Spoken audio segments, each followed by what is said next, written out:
गलत लोग देखिए, जहाँ एडजस्ट करा लीजिए, क्लास जल्दी स्टार्ट करें हम लोग। एलपीजी पढ़ा रहे थे, एलपीजी रिफॉर्म। रिफॉर्म मतलब सुधार। एलपीजी रिफॉर्म यानी एलपीजी सुधार के बारे में पढ़ा रहे थे।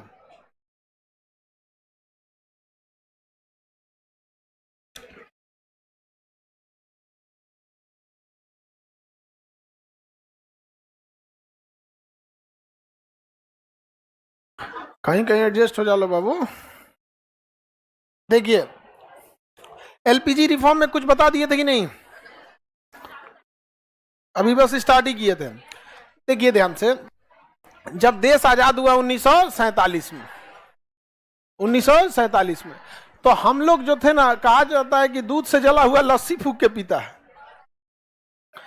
हाँ, छाछ। बिहार में छाछ का उतना प्रचलन नहीं है, तो लोगों को समझ में नहीं आता छाछ मतलब क्या होता है।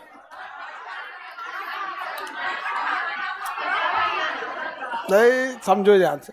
1947 में जब हम आजाद हुए, तो हम लोग को एक बात का डर सता रहा था कि जैसे British east India company Bharat में आई व्यापार करने के लिए, और व्यापार कर बमनी बतियाओ नहीं, पकड़ लिया।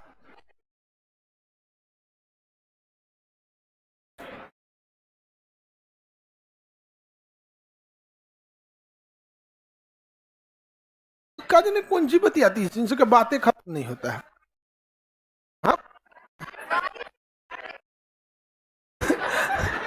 इसको देखो कर रही क्या करिए सर, पढ़ाई से रिलेटेड बात कर रही होगी।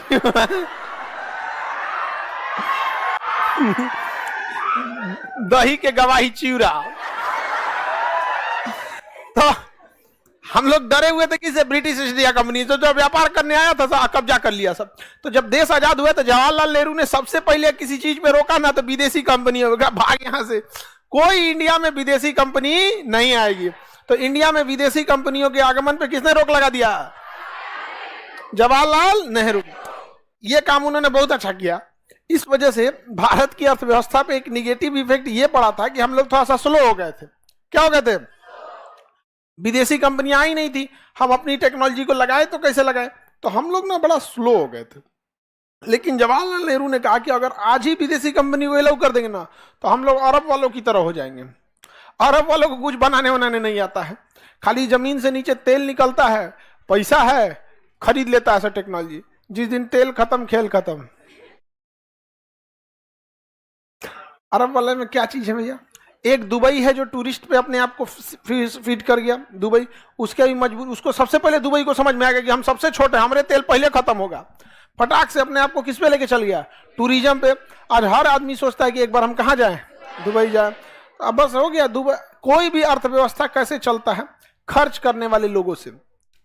खर्च करने वाले लोग जहां रहेंगे वहां इकोनॉमी चलेगी, क्योंकि जब वो मार्केट में जाएगा खाली हाथ नहीं लौटेगा। कभी कोई चाट खरीद लेगा, कॉफी पी लेगा, कहीं कुछ लेगा, सामान खरीदेगा। और ऐसे लोगों से इकोनॉमी स्लो डाउन हो जाती है जो खर्च करना नहीं चाहते। अब जैसे हम लोग को देखिएगा, अगर दिल्ली जाएंगे ना, लिट्टी छनवा के लेके चल जाते हैं ट्रेन में कि खाएगा बबुआ।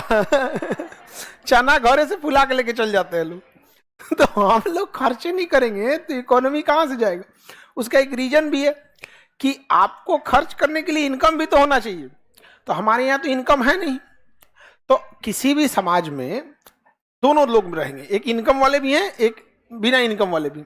लेकिन अगर इकोनॉमी को फास्ट करना है तो सबसे ज्यादा कौन फास्ट करेगा? इनकम। इसका सबसे अच्छा तरीका है छाटने का ना, पर्यटक लाइए, क्योंकि घूमने वही जाता है जिनका इनकम ठीक है। सऊदी अरब ने कहा कि बस बस बस एक काम करते, यूएई ने अपनी अर्थव्यवस्था सबसे ऊंचा बिल्डिंग, तो ये वो पर्यटकों को इतना लाया जिसका कोई हद नहीं। और अपने यहाँ कानून बना दिया कि पर्यटकों के साथ कोई भेदभाव किया ना, सीधे चौराहा पे गोली मार देंगे।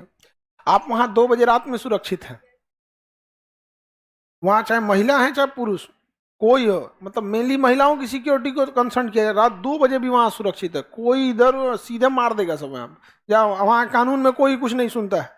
फिर प्रधानमंत्री को हस्तक्षेप करना पड़ेगा, जैसे कतर से लेके आए ना 8 को देखें, सबसे निचली अदालत सीधे फांसी सुनाती है। हमारे यहाँ निचली अदालत 1500 रुपया जुर्माना, 6 महीना जेल। हमारे निचली अदालत ऐसे नहीं चलते हैं लोग यहाँ पे। फांसी की सजा तो हम लोग की आंखें तरस गई हैं किसी को लटकते देखने। 140 करोड़ आबादी में सही से अगर न्याय दिया जाए तो डेली एक को फांसी लगेगा। 140 करोड़ लोग हैं, एक को आपको फांसी लायक नहीं मिल रहा है। वाह,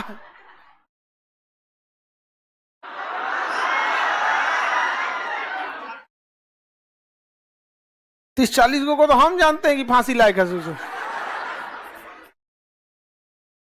नहीं समझा? तुम लोग उसको क्यों देख रही हो? देखो, कम दिमाग पे फांसी थोड़े लगाया जाता है जी। चलेगा, तुमको फांसी नहीं होगा। चलो देखो आगे देखते हैं। पिछवा कोनो गाय भैंस का है सब का। तो हम लोग ने विदेशी कंपनियों को रोक दिया कि नहीं रोक दिया? तो हमारे यहाँ पूंजी वगैरह का थोड़ा सा अभाव था, इसलिए हम लोग के यहाँ आत्मनिर्भर बनने में बड़ा टाइम लग गया। तो हमारे यहाँ फैक्ट्री उतनी ही नहीं आ पाई, जिस वजह से हम धीरे धीरे विकास कर रहे थे। दीवान पलंग की जगह खटिया पे हम लोग सो रहे थे, पेंट के जगह घर चूना से पेंट कर रहे थे, ब्रश के जगह पेस्ट के जगह मंजन यूज कर रहे थे हम लोग। समझ में आ गया? दतुआना मंजन यूज कर रहे थे। समझ में आ गया? चप्पल डिजाइनदार की जगह हवाई चप्पल यूज करते, बरसात में कपार ले छीटा मार देते थे। लेकिन हम लोग क्या हो रहे थे? आत्मनिर्भर हो रहे थे। लेकिन 1975 में जब आया ना, तो चुनाव जीतने की होड़ लग गई। तो चुनाव में ऐसे ऐसे वादे किए जाने लगे ना कि जो देश के लिए, जनता के लिए ठीक था, देश की अर्थव्यवस्था के लिए ठीक नहीं है। अब एक बात बताइए, देश एक उड़ता हुआ जहाज है, इसमें बैठे लोगों का ध्यान नहीं रखना है, इस जहाज की सिक्योरिटी का ध्यान रखना है। क्यों? जहाजिया सेफ रहना चाहिए। पता चला सब आदमी को सेफ कर दीजिए, जहाजिया नहीं सेफ रहेगा, होलसेल में सबको ले जाएगा, पूरी तरह चल जाएगा। तो 1975 के बाद भारत में चुनाव पे खर्च ज्यादा होने लगे और वादे ऐसे होने लगे जिससे क्या है कि जनता को तो डायरेक्ट फायदा था, लेकिन इनडायरेक्टली देश को नुकसान था यहाँ पे। अब आप इसी की एग्जांपल में तौर पे अभी देखिए कि कोरोना में ना करोड़ों कमाने वाले को भी पकड़ पकड़ पकड़ फ्री में वैक्सीन लगाया गया। काहे? इलेक्शन। ये बताइए कि देश में सारे आदमी कोरोना की वैक्सीन ले सकते हैं और उसकी वजह से कितना डिले हुआ। भाई आप क्या कीजिए कि जो जिन्हें प्राइवेट में वैक्सीन लेना है फ्री में भी मिल रहा है। प्राइवेट वैक्सीन का दाम 700 है भारत में, जिनको प्राइवेट जिनको लेना था 1000 रुपया कर दीजिए। दो दिक्कत कम होगा, एक जिनके एक पैसे की बोझ खत्म होगी उससे, और दूसरा भीड़ कम होगा। भीड़ कम होगा, जिसको नहीं जाए वहां जाके लगा लीजिए। यहाँ पे ना फ्री में लगाया, सब लोग को किसमें लगा दो? फ्री में लगा दो। तो खर्च बढ़ने लगे थे, इनकम नहीं आ रहा था। और 1975 से ये सिलसिला चालू होते होते होते और अल्टीमेटली 1991 में भारत के पास महज 15 दिन का पैसा बचा था। कितने दिन का? 15 दिन का पैसा बचा था। और उस समय हम लोग के पास 15 दिन देश चलाने के लिए नहीं, विदेश से सामान खरीदने के लिए पैसा, फॉरेन एक्सचेंज जिसे फॉरेक्स कहेंगे, कितने दिन का बचा था? अगर हम कोई चीज खरीदना नहीं रहता तो हम लोग जी जाते, लेकिन विदेश से खरीदने के लिए कितना पैसा बचा था? 15 दिन। समस्या ये थी कि हम लोग पेट्रोल आज भी खरीदते हैं, आज भी पेट्रोलियम खरीदते हैं हम लोग यहाँ पे, और पेट्रोलियम को आप रोक तो सकते नहीं है यहाँ पे। तो हम लोग को 15 दिन का पैसा बचा था। दवाइयाँ जो उस समय की थी वो भी हम लोग बाहर से ले आते थे। अब क्या किया जाएगा? तो पीवी नरसिम्हा राव जो थे प्रधानमंत्री, उन्होंने वित्त मंत्री मनमोहन सिंह, वित्त मंत्री कौन थे? मनमोहन सिंह थे। तो वित्त मंत्री मनमोहन सिंह को जब ये जिम्मेदारी दी गई तो मनमोहन सिंह ने क्या किया? देश का सोना गिरवी रखा था। देश का सोना क्या रखा था? गिरवी रख। सोचिए अगर कोई महिला अपना जेवर गिरवी रखे तो सोचिए कितना बुरा दिन चल रहा है। देश का सोना कहाँ रखा गया था? गिरवी रखा गया था। और गिरवी रखने के बाद कुछ पैसे मिले थे और IMF ने हमें क्या किया था? लोन के लिए अप्रोच किया था। तो हम लोग IMF जिसको लोन देता है वो बहुत खतरनाक चीज है, ये एकदम लास्ट स्टेज में रहता है। तो IMF ने कुछ शर्तें लगाई थी। शर्त ये थी कि टैक्स सिस्टम को आप बढ़ाएंगे, जनता को लुभावनी वादे नहीं करेंगे, विदेशी कंपनियों को भी आने की अनुमति देंगे। ये IMF अमेरिका का एक तरह से समझिए तो मुखौटा है। अमेरिका को जिस देश में घुसना रहता है ना, जैसे वो देश बर्बाद होता है ना, तो वर्ल्ड बैंक और IMF यही दोनों लोन देते हैं। पहला शर्त कि विदेशी कंपनियों को आने दीजिए। शर्तें यही रखते हैं कि विदेशी कंपनियों क्या करने दिए? आने। तो भारत में ये जब शर्त रखा गया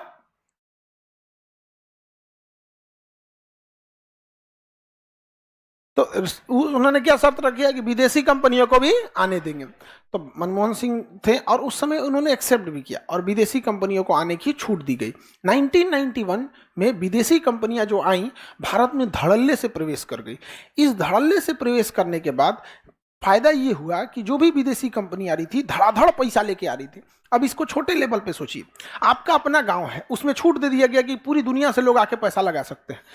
पूरी दुनिया से कोई आएगा होटल खोलने, कोई स्कूल खोलने, कोई हॉस्पिटल खोलने, रेस्टोरेंट खोलने, पार्क खोलने चल आएगा कि हम पैसा लेंगे, कोनो सर्कस डाल देगा, कोई कुछ करते करते करते आपके यहाँ के सामने आपका गांव बदलने लगेगा। आप जैसे आप सोचिए आपके गांव में बस एक बार मेला लग जाए ना तो 2 दिन के लिए इकोनॉमी बूम कर जाती है। 2 दिन के मेला में छठ आता है ना तो घाट के आसपास का सामान बिक्री बढ़ जाता है। तो विदेशी कंपनियां जैसे भारत में आई ना, बहुत अथाह पैसा भारत में लेके आई, और जब पैसा लेके आई तो यहाँ फैक्ट्री लगाने के लिए जमीनें लीज पे लेने लगी। तो जिस चीज का किराया 2000 था, विदेशी कंपनियों ने उसे 10,000 में लिया। जमीनें बढ़ गई, यहाँ पे रेट बढ़ गया। जैसे वो आई कारखाना लगाने के लिए, भारत में लोगों को रोजगार मिल गया। तो जो रोजगार पहले सरकार से लोग मांगते थे और सरकार अपने पैसे से उन्हें सैलरी देती थी, अब ना वो सरकार के पास मांगने आए और ना सरकार को पैसा देना पड़ा। सरकार के पास पैसा बचा, अब वो रोजगार किसे मिल गया? Private company. विदेशी कंपनियां जब 1991 में आई थी तो उस समय सबसे ज्यादा अगर किसी चीज का डिमांड आया तो इंजीनियर्स का। इंजीनियर मिल ही नहीं रहे थे भारत में, क्योंकि एक रातों रात 800-900 कंपनी चली है इसमें, और देखते देखते एक हफ्ता के अंदर 15 से 16 हजार कंपनी धड़ाधड़ भारत में प्रवेश कर गए। समझ आ गया?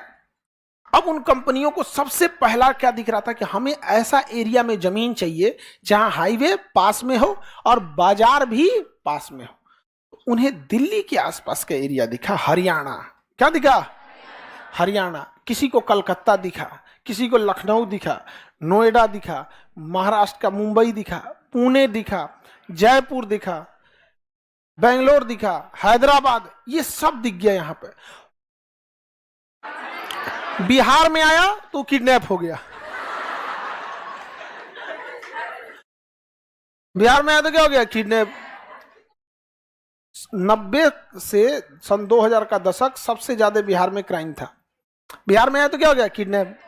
उसका मैनेजर आया सर्वे करने की, हाँ यहां फैक्ट्री ठीक रहेगा।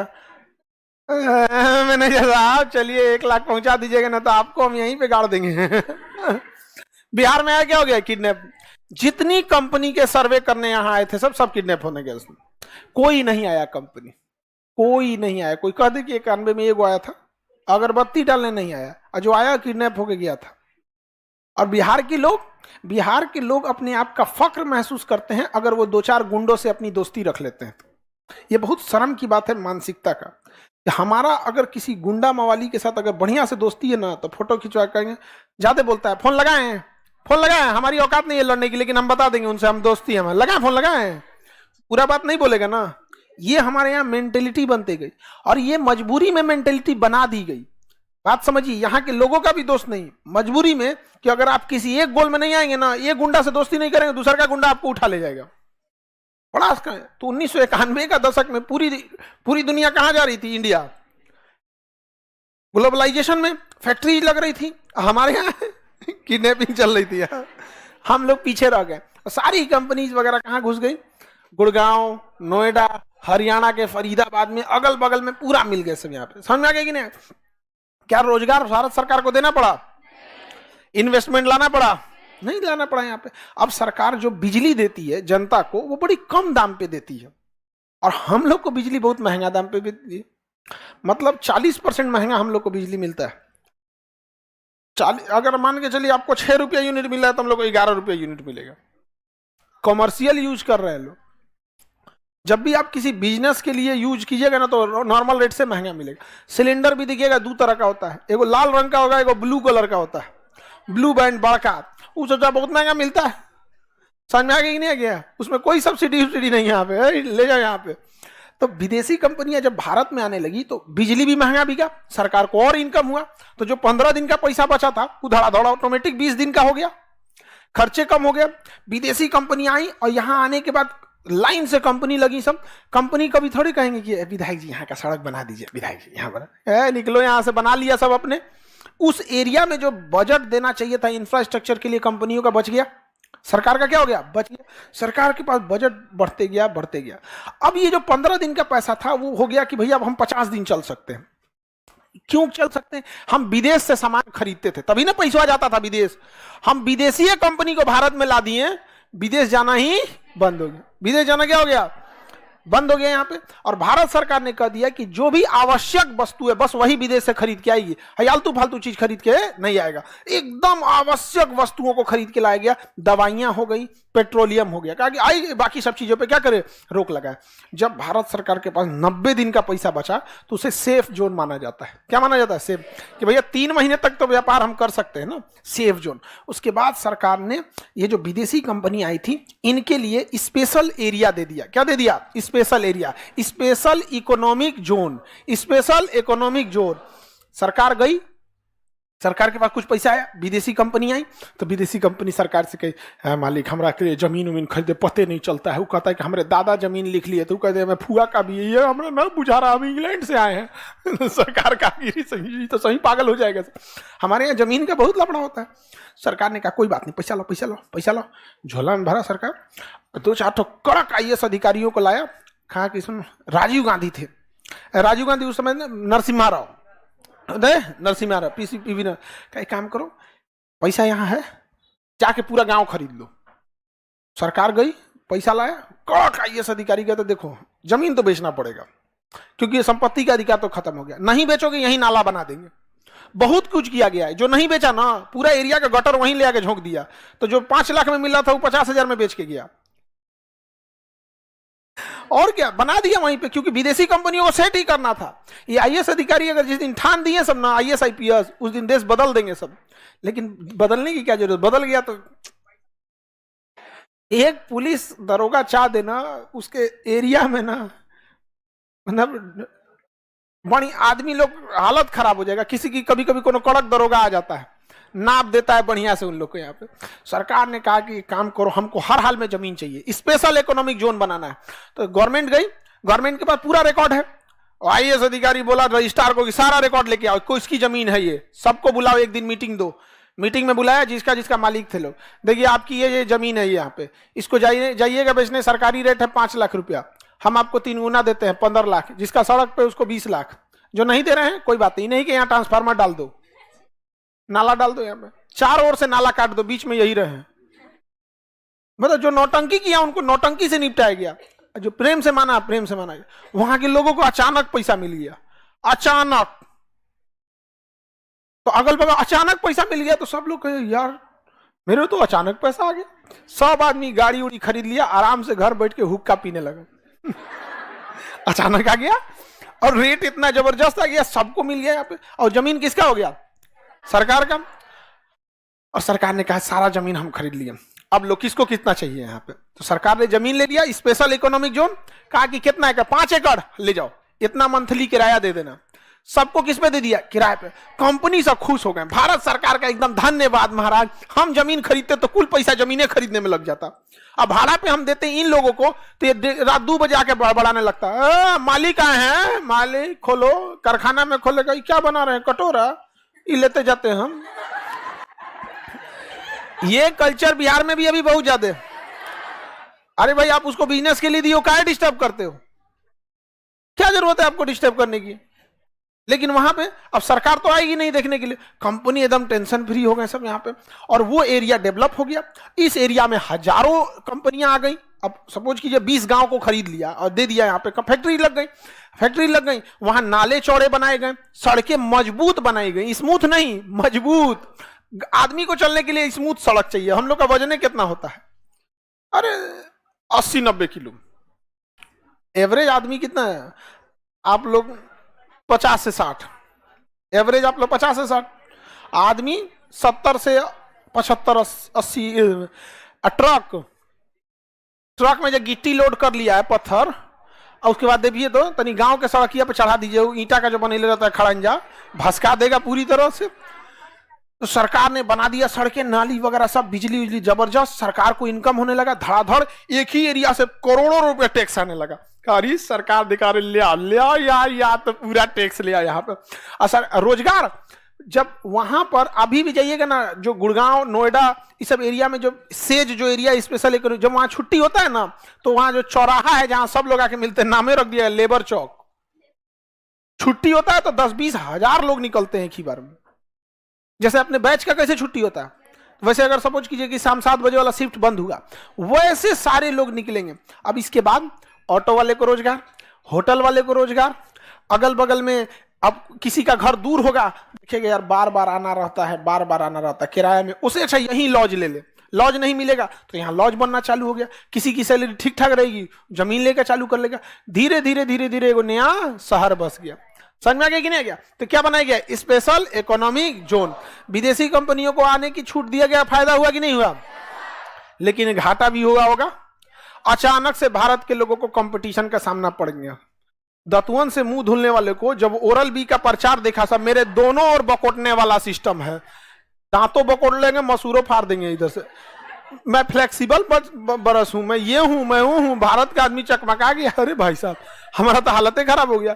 तो जो छोटे व्यापार थे कुछ समय के लिए प्रभावित हो गए। क्या हो गए? प्रभावित हो गए। भारत का आदमी और पीछे रहेगा क्या? अगर रुक बताई तो रहे नकली ओरल भी निकाल सारा चीज हु बहू क्या मार दिया, को भी मार दिया। तुम पकड़ते रहो यहाँ पर। अब कंपनी अमेरिका में बैठल है, आते आते पता चलते चलते कि बहुत चीजें। पानी बोतल आया यहाँ पर, किनले ले आया, बिस्लरी मारा, छाप दिया पूरी तरह, पूरी पानी। आज लोग पानी को क्या बोलते? बिस्लरी। मतलब मिनरल वाटर को लोग क्या बोलते हैं? बिस्लरी। आई कंपनी धड़ाधड़, पूरी तरह से कंपनी भारत में बस गई सब एकदम। अब विदेश में हम लोग तो अभी भी पेट्रोलियम खरीद रहे थे, दवाइयां खरीद रहे थे, हम अपना पैसा विदेश में भेज रहे थे। कहा गया कि ना ना ऐसा काम करो ना कि हम जो खरीद रहे हैं मजबूरी है, पेट्रोलियम खरीदना मजबूरी है, ठेला पे थोड़े चलेंगे हम लोग, बैलगाड़ी पे, तो हम लोग मजबूरी है। तो कुछ ऐसा करो कि हम लोग भी बेचे। क्या करो? हम लोग भी बेचे। तो बनाया गया फ्री ट्रेड जोन। ये क्या था? Special economic zone. एक बनाया गया फ्री ट्रेड जोन, मुक्त व्यापार क्षेत्र। मुक्त व्यापार क्षेत्र। तो जो भी बंदरगाह वाले शहर थे ना, उससे 10-20 किलोमीटर दूर सरकार जमीन खरीद ली, किसानों को मुआवजा दे दी। विदेशी कंपनियों को यहां लगाओ, भारत की भी कंपनी को यहां लगाओ, तुमसे टैक्स बहुत कम लेंगे, लेकिन शर्त यह है कि सारा सामान विदेश में बेचना होगा। कंपनियों ने कहा कि अब क्या चाहिए हमको? टैक्सेशन किसी कंपनी की जान मार देता है टैक्स। किसी कंपनी के लिए सबसे बड़ा सरदर्द क्या हो जाता है? टैक्स। 50% हिस्सेदारी लेके चला जाता बिना कुछ किए। वहां जब गई किसमें? फ्री ट्रेड जोन में, तो वहां कारखाना लगाइए और कहां बेचिए? विदेश। तो फ्री ट्रेड जोन में कहां के लिए कारखाने लगाए जाते हैं? विदेशों के लिए। तो जो पहले हम केवल विदेशों से खरीद रहे थे, अब फ्री ट्रेड जोन जब हम बना दिए, एरिया बना दिए, तो वहां से क्या करने लगे? बाहर भी बेचने लगे। धीरे धीरे हम लोग बैलेंस हो गए कि नहीं होगा? विदेशी कंपनियों ने कहा कि सब चीज तो ठीक है, लेकिन भारत में कुछ कुछ अधिकारी बड़ी टांग लड़ाता है। सब कहेंगे सुधारने का है, सुधार दीजिए, एगो साइन करने के लिए कहेगा बाद में आओ ना। समझ में आ गया? तो कहा गया एक काम करो, साइन कराने क्यों जा रहे हो? कहा साइन कराने? आप ही तो कहें लाइसेंस लेना पड़ेगा। चिमनी खोलना है, लाइसेंस लो। बिस्कुट का कारखाना होना है, लाइसेंस लो। अगरबत्ती लगाना है, लाइसेंस लो। हर लाइसेंस में 15 दिन तो पेपर ये ऑफिस से ऑफिस दौड़ेगा। उसके बाद जो जो ऑफिस में जाएगा कुछ कुछ पैसा देना पड़ेगा। नरसिम्हा राव ने मनमोहन सिंह को बुलाया, देख रहे हैं, तो कहा एक काम करिए, अधिकारियों को समझाइए क्यों ऐसे घूस ले रहे हैं। तो मनमोहन सिंह ने कहा अधिकारी समझने वाला है जी, लाइसेंस से खत्म कर देते हैं, कारखाना लगाओ सीधा। सीधे क्या खत्म कर दिया? लाइसेंस से खत्म कर दिया। अधिकारी कराओ, अब तो कोई नहीं आता, करो सोचा तो नहीं, थोड़ा सिखाए आदमी परेशान हो जाएगा। कोई लाइसेंस की जरूरत नहीं, कंपनी रजिस्टर है ना, सीधे कारखाना लगाओ, टैक्स दो। कारखाना लगाओ, क्या करो? टैक्स दो। तो जब हम लोगों ने विदेशी कंपनियों को लाया तो 3 सुविधाएं दी। एक, लाइसेंस क्या कर दिया है? खत्म कर दिया। स्पेशल इकोनॉमिक जोन दिए, फ्री ट्रेड जोन दिए। अब विदेशी कंपनियों को जब भारत में लाए तो उसे कहा गया वैश्वीकरण। क्या कहा? वैश्वीकरण। अंग्रेजी में ग्लोबलाइजेशन। ग्लोबलाइजेशन। ग्लोबलाइजेशन से हमें फायदा हुआ या नहीं हुआ? ग्लोबलाइजेशन बढ़ावा देने के लिए हमने किसे खत्म किया? लाइसेंस। क्या लाए? सेज। सेज में तो भारत में ही व्यापार करना होता है, और फ्री ट्रेड जोन में भी। कभी कभी कहा जाता है अल्लाह मेहरबान तो गधा पहलवान, समझ में आ गई नहीं? कभी कभी किस्मत बहुत साथ दे देता है। गूगला पैदा हो गया 1995 में। भारत में कौन पैदा हुआ? गूगला। 1995 भारत में इंटरनेट आ गया, इंटरनेट 1995। अब देखिए, हम पूना में फ्री ट्रेड जोन बना देंगे, गुजरात में फ्री ट्रेड जोन बना देंगे, इंटरनेट से उसका फोटो अमेरिका में भेज देंगे, सारा चीज भेज देंगे कि नहीं? जैसे हमें एक कालीन उत्तर प्रदेश के मिर्जापुर और भदोही में बनता है, इसका फोटो ले लेंगे, कितनी मोटाई है, कितनी इसकी चौड़ाई है, लेंथ है, ब्रेथ है, क्या क्या कलर में है, बिछने पे कैसा लगता है, सबका फोटो तो खूब बढ़िया से खींच डाल देंगे, कितना ऑर्डर करना, सारा स्पेसिफिकेशन उसको नेट पे अपलोड कर देंगे। नीचे देंगे एनी डाउट तो पूछ देगा मोलाई हो तो नहीं कुछ कम होगा, सच ही देखिए। तो जो फ्री ट्रेड जोन बनाए थे उसको सबसे बेस्ट फायदा किससे हुआ था? इंटरनेट से। किससे हुआ? इंटरनेट से हुआ। सबसे बेस्ट फायदा इंटरनेट से हुआ था। आगे बढ़े। इंटरनेट कब आया? 1900 गूगल भारत में एंट्री मारा 1955। इसके छठियार में हम लोग गए थे, गूगला के छठियार। तो अगर इंटरनेट नहीं रहता तो ग्लोबलाइजेशन हो पाता? ग्लोबलाइजेशन से फायदा हुआ कि नहीं हुआ? सरकार को बैठे बैठे पैसा आ गया। यही था बिहार का बर्बादी का सेकेंड ऑप्शन।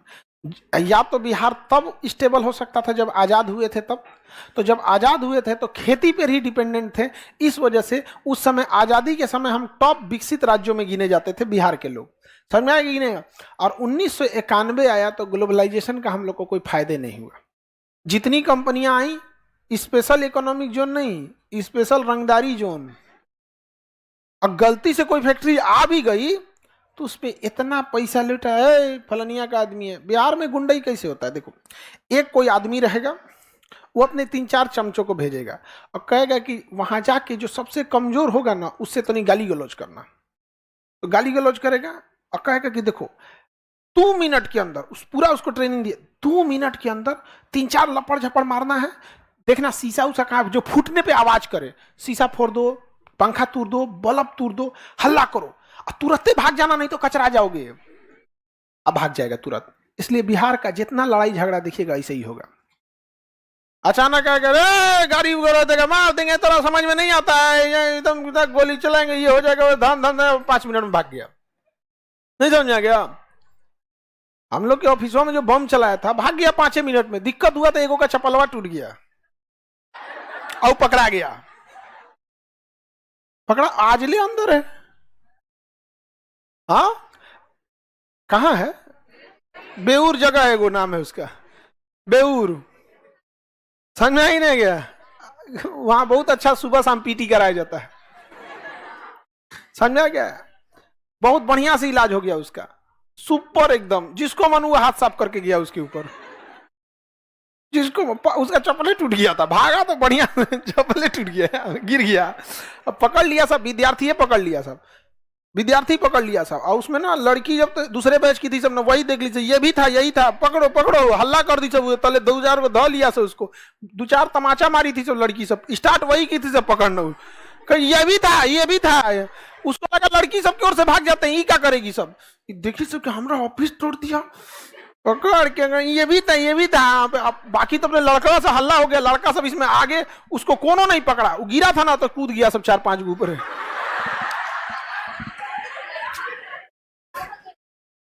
बढ़िया से एकदम जबरदस्त धोया था इसको लड़कियों पीटी थी सब तो ग्लोबलाइजेशन समझ में आ गया? हम लोग ग्लोबलाइजेशन के टाइम पे क्या कर रहे थे? लड़ाई झगड़ा। आज भी हम लोग के यहाँ यही सब चीजें होती हैं, होता है कि नहीं होता है? किसी को कोने कहा कि चाउमीन खा के पैसे में नहीं देगा। एक स्पेशल पुलिस होनी चाहिए जिसका काम ही हो यही कि जो भी बिजनेस के खिलाफ अगर कोई काम किया ना, देखिए बिजनेस चौपट तो राज्य चौपट हो जाएगा, क्योंकि बिजनेस से ही इकोनॉमी चलती है। सर्विस वाला अपने लिए काम करता है, एक नौकरी पेशा इंसान अपने लिए काम करता है। कोई सरकारी टीचर है, अपने उसको सैलरी मिल रहा है, अपना परिवार चला। बिजनेस करेगा ना 10 आदमी को रोजगार देगा, डायरेक्ट अपने दुकान पे, इनडायरेक्ट होलसेलर को दिया। इनडायरेक्ट किसको दिया? होलसेलर। नौकरी वाला खाओ पकाओ सूझ जाओ, अपने लिए, बिजनेस के लिए। और अगर मान के चले कोनो चाउमीन वाला है और उसका पैसा नहीं दिया ना, तो कहा कि ससुरा का मुंह में डाल दो करहिया में, क्या करहिया में आग लगा देता है ऐसे, यहाँ तेल डाल के एकदम खौला दे। यहाँ पे शासन प्रशासन ऐसा मारना चाहिए ना, लाठी मारो तो दहिया के आर पार हो जाए।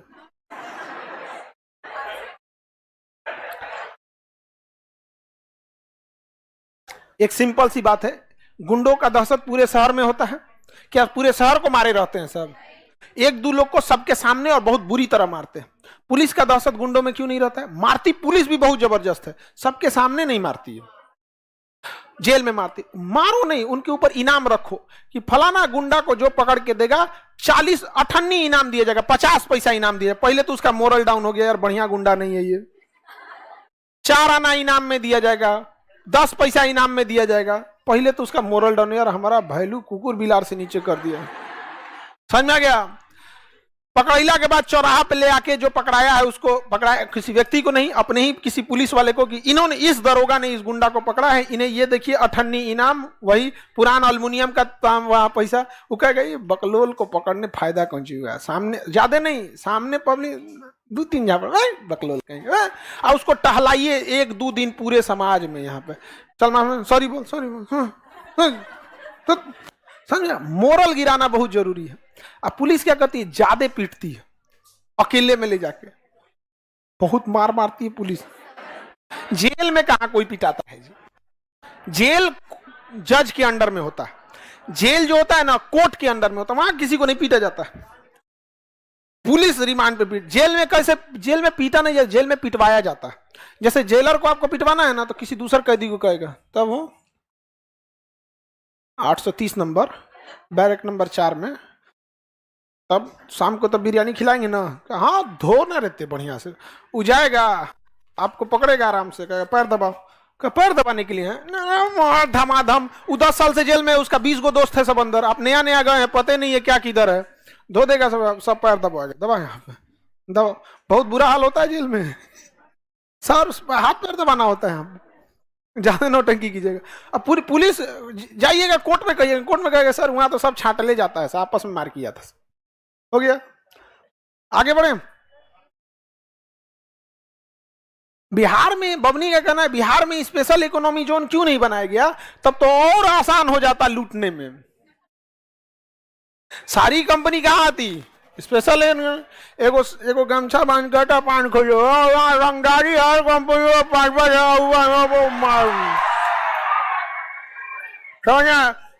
एक और से ढचकल पचकल रहेगा, सबको रंगदारी चाहे।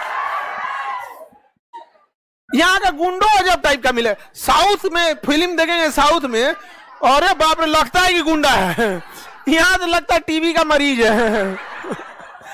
नहीं समझे? बात करो, बोलो तुमको बेल्ट निकाले, अरे सोचो इतने बेल्ट निकाले, बकलोल करके पहन ले रहो तुम। पाता दुबल रहेगा, बेल्ट निकाले। आगे बढ़े। तो बबनी का कहना है कि स्पेशल इकोनॉमी जोन में स्पेशल लूटता सो, चारों ओर से घेर लेता सो। समझा गया कि नहीं गया? समझा?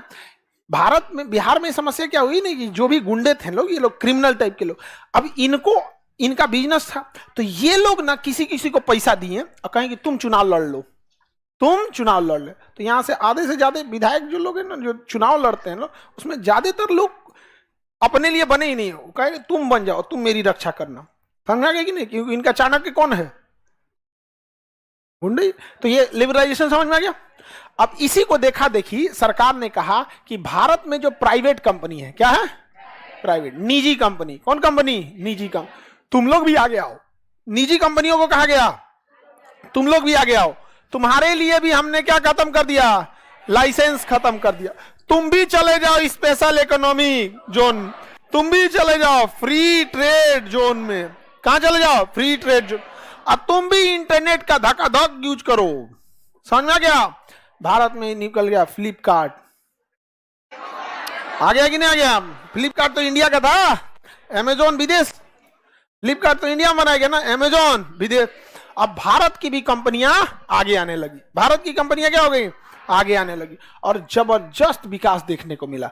जो कंपनी आती थी रजिस्टर्ड कराती थी, रजिस्टर्ड करा के कोई भी चीज अपना बिजनेस चालू करती थी। लाइसेंस लेने के झमेला, बस आपको क्या करना है, रजिस्टर्ड कराना है, रजिस्ट्रेशन कराना है ना, ताकि आपको, जैसे कोई खाने पीने का सामान बेच रहे हैं तो food safety and standard authority of India में जाके रजिस्टर्ड करा दीजिए।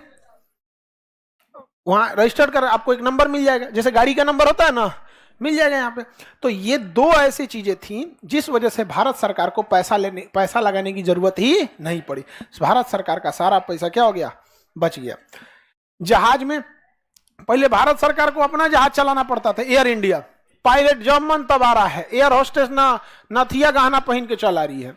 पता चला सिक्योरिटी वाला कह रहा है कि नाक में का उतारिए, मैंने नाक में का उतार रहा हूं, उठ रही है, नाक में उतार रही है, उधर फ्लाइट लेट है। एयर इंडिया जब सरकारी था ना तो बहुत बार पायलट और एयर होस्टेस नहीं पहुंच पाते थे सर, पैसेंजर बैठल है हवाई जहाज, एटीसी से पूछ रहा है, एटीसी पूछ रहा है कि क्लियरेंस दे दिए, पुश बैक करो, लेके उड़ो, का पायलटे नहीं है इसमें, का तो बैठो, तो 3-4 को दे दिया। अब तले पायलट आया, पूछ रहा है एटीसी से, I am ready for take off, का बैठल रहो, सोचा लेट हो गया तुम, अब बाकी को निकालते गया। एयर इंडिया वाले को इसे डुबा दिया सब। अभी प्राइवेट हुआ तो जो आए तो जो लेट हो जाए, स्टैंड बाई पे एक्स्ट्रा पायलट रखता है, extra pilot, extra air hostess, उसे स्टैंड बाई कहते हैं। लेट हो गए ना, स्टैंड बाई वाले को लगाएगा, भेज देगा, आपका दुगना सैलरी काट देगा। कैसे लेट हो गया तुम, समझ में आ गया? तो प्राइवेटाइजेशन से डिसिप्लिन आई, सरकार का खर्च बच गया कि नहीं बच गया। सरकारी बस पहले चलती थी, सब लगभग नहीं करता था, बस है कि ट्रक है, लंबाई चौड़ाई बराबर, झंझन झंझन झंझन, सरकारी चारों ओर से पचकल रहता था। प्राइवेट आ गई सब, स्कूल क्या हो गए सब प्राइवेट, हॉस्पिटल प्राइवेट, सारी चीज सरकार का बोझ क्या हो गया, घट गया यहाँ पे। अब रेलवे में भी प्राइवेटाइजेशन की ओर सरकार क्या हो गई है, बढ़ गई है, बहुत तेजी से रेलवे की ओर क्या हो रही है, प्राइवेट। और जितने लोग रेलवे को आप दोष दीजिएगा ना कि प्राइवेट नहीं, जितने विद्यार्थी जो 2010 बैच के थे, 5 बैच के थे, जो पहले रेलवे में गए ना, ये लोग इतनी लापरवाही से काम करने लगे कि ऊपर रिपोर्ट जाने लगा कि सर ये तो काम ठीक से नहीं कर रहे हैं। सरकारी आदमी, एक ट्रेन को दिया गया सरकारी कर्मचारियों से कि सफाई कराइए, और एक दूसरे को दिया गया प्राइवेट वाले को, 2 महीना बाद रिपोर्ट लिया गया, देखा गया प्राइवेट वाला सैलरी भी कम कर रहा है, टाइम पे भी काम कर रहा है, सफाई भी ठीक से कर रहा है, छोड़ दिया सब मनबढ़ी करते करते। तो आप आज जैसन कीजिएगा कल भुगतना पड़ेगा। सरकार क्या कर रही है, प्राइवेटाइजेशन। तो प्राइवेटाइजेशन किया गया कि नहीं किया गया, और सबके लिए सरकार ने अपनी नीतियों को नरम कर दिया, उदार बना दिया। क्या बना दिया, उदार, उसी को उदारीकरण, क्या कहा गया, उदारीकरण, उदारी, लिबरलाइजेशन, लिबरलाइजेशन, क्या किया गया, लिबरलाइजेशन। लिबरलाइजेशन में लाइसेंस प्रणाली खत्म किया गया, समय पे अंदर में सारा काम किया गया। इसी रिफॉर्म को कहा गया LPG, लिबरलाइजेशन, प्राइवेटाइजेशन, ग्लोबलाइजेशन। कब लाया गया, 1991। बताइए, ग्लोबलाइजेशन अच्छा से समझ में आ गया, प्राइवेटाइजेशन समझ में आ गया, और लिबरलाइजेशन मतलब समझ में आ गया ना कि नीतियां क्या रहेंगी, उदार रहेंगी, नीतियां क्या रहेंगी, उदार। प्राइवेट कंपनियों को कहा गया कि या तो आप 100% विनिवेश के तौर पे खरीद लीजिए, विनिवेश। जब किसी सरकारी चीजों को आप 100% खरीद लेते हैं तो उसे क्या कहते हैं, विनिवेश। जैसे एयर इंडिया को 100% टाटा ने क्या कर लिया, खरीद लिया। और जब कभी भी कुछ हल्का सा हिस्सा खरीदते हैं, कुछ परसेंट आप कंपनी का खरीदते हैं, तो उसे कहते हैं इक्विटी। क्या कहेंगे, इक्विटी, इक्विटी, क्या क्या क्या, इक्विटी। जैसे एसबीआई बैंक 100% सरकारी है कि प्राइवेट है, ज्यादातर हिस्सा क्या है, सरकारी, और कुछ हिस्सा प्राइवेट। आपका मन, आप भी एसबीआई को खरीद लीजिए, कल खरीद लीजिए, 850 रुपया का मिलेगा उसका तनी सा शेयर, समझ में आ गया। आप जाइएगा एसबीआई का शेयर मार्केट में, आगे पढ़ाएंगे, 850 रुपया दीजिएगा, 5 करोड़ शेयर में से एगो आपको भी दे देगा। 5 करोड़ मालिकों के बीच में से आप भी हैं, हम भी हैं भैया, उंगली कटा के शहीदों में नाम कर लिए, समझ में आ गया। आप भी मालिक बन जाइए, रिलायंस के आप भी मालिक बन जाइए, सबका शेयर खुलेआम बिक रहा है। लेकिन अब सपोज कीजिए कि कंपनी है 1 लाख करोड़ की, और आप पैसा लगाएं 40 रुपया, आप मालिक हैं, लेकिन जैसन देवता वैसन पूजा। अंबानी के बगल में तो नहीं बैठेंगे, समझ में आ गया कि नहीं आ गया। तो आप शेयर, एगो शेयर खरीदे हैं 500 रुपया का, अरे 2 गो खरीदो 1000 रुपया, 5000 शेयर खरीद लो, समझ में आ गया कि नहीं। तो प्राइवेट कंपनियों ने या तो 100% क्या कर लिया, विनिवेश, या फिर कुछ इक्विटी ले लिया। क्या ले लिया, इक्विटी ले लिया, समझ में आ गया कि नहीं आ गया? अब जैसे हमारी पास हमारी कंपनी का 100% है, समझ में आ गया? कितना परसेंट है? 100% है। अब अगर कोई आदमी हमसे ये कहे कि इसमें से आप रख लीजिए 90%, आप रख लीजिए 90%, हमको दे दीजिए 10%, हम काहे हो, काय के लिए 10% लेगा ना, तो साल का जब लास्ट होगा, अप्रैल मार्च आएगा, तो जब प्रॉफिट निकाला जाएगा, सारा एक्सपेंस, सारी सैलरी, सारा टैक्स, यही तो खर्च होती है कंपनी की, सरकार को टैक्स दे दिए, जितना एक्सपेंस था, रेंट हो गया, बिजली बिल हो गया, मेंटेनेंस हो गया, जो भी एक्सपेंस निकाल दिए, जो भी सैलरी थी निकाल दी, जो बच गया उसका 90% हमको आएगा, 10% उसको हम देंगे जी। 10% काहे देंगे हम? तो हम कहेंगे कि 10% के बदले कितना पैसा दोगे, 10% के बदले कितना पैसा दोगे, समझ में आ गया? कहेंगे लाओ तब कुछ, 10% के बदले कुछ ना कुछ पैसा देगा, अब चाहे जितना दे दे, अब अच्छा खासा पैसा कंपनी के हिसाब से उसको लगता है कि कितना पैसा रहेगा, कितना पैसा नहीं रहेगा, यहाँ पे दे देगा। अगर मान के चलिए कोई आया कहा कि हाँ लीजिए आपको 5 लाख, 2 लाख, 100 करोड़, 200 करोड़, जितना करोड़ आए थमा देगा यहाँ पर, समझ में गया? हमने ई वाला हम लोग कई बहुत पहले ही हम लोग ठुकरा चुके हैं, एगो तो 2021 में ठुकराए थे, ये सब तो अलग चीज होती है। अब ज्यादा आदमी डिस्क्लोज नहीं करता इस सब चीजों पे, तो अगर हम उसको कुछ पैसा दे दिए तो हमारे पास क्या आ जाएगा? पैसा। उस पैसे से हम और भी चीजें खोल सकते हैं कि नहीं खोल सकते? तो बताइए, ये कंप्लीट विनिवेश है या फिर इक्विटी है? हाँ, इक्विटी। अच्छा, कोई भी चीज, कोई कंपनी में रूल तभी बनेगा जब आपके पास 70% वोट हो, 70% वोट हो। जैसे कंपनी के बड़े अधिकारी, कंपनी के सीईओ, सीएफओ, इन्हें हटाने के लिए कम से कम कितना % वोट चाहिए? अब मेरे पास अकेले बेचने के बाद भी कितना बचेगा? अभी मेरे पास कितना है? 99%। 2 आदमी कम से कम होना चाहिए किसी भी कंपनी में। 100% बना के कोई कंपनी नहीं बना सकता है। आगे जब पढ़ेंगे लोग कंपनी एक्ट में, तब बताएंगे कम से कम कितना होना चाहिए? 2। तब शेयर बाजार में अगर जाना है तो कम से कम 50 डायरेक्टर लेके जाएंगे, वो सब तो बड़ा उसमें नियम कानून अलग है। यहाँ पे समझ में आ रहा है कि नहीं आ रहा? तो प्राइवेटाइजेशन समझ में आ गया? प्राइवेटाइजेशन से फायदा हुआ कि नहीं हुआ? ये बताओ, जो हम लोग 1991 में किए हैं, यही 1981 में कर देते हैं, तो चाइना 1981 में किया और हम लोग 10 साल में क्या से क्या हो गया। अब बिहार आज तक नहीं किया, बिहार तो आज तक नहीं किया। अब करिए क्या फायदा? अब कंपनी काहे लिए आएगी? जिसको जहां लगना था लग गया, नहीं लग गया। 2% मिनिमम होना चाहिए। यहां आगे बढ़े, पूछ रहे 1% किसके पास है? आपको लगता है अकलेल बकलेल के पास होगा? इतना बड़ा ऑर्गेनाइजेशन है, यहां से वहां तक। आप कभी ये चीज भले बोल सकते हैं कोई चीज डिले हुआ, लेकिन कभी नहीं कर सकते ईमानदारी के साथ कोई समझौता किया।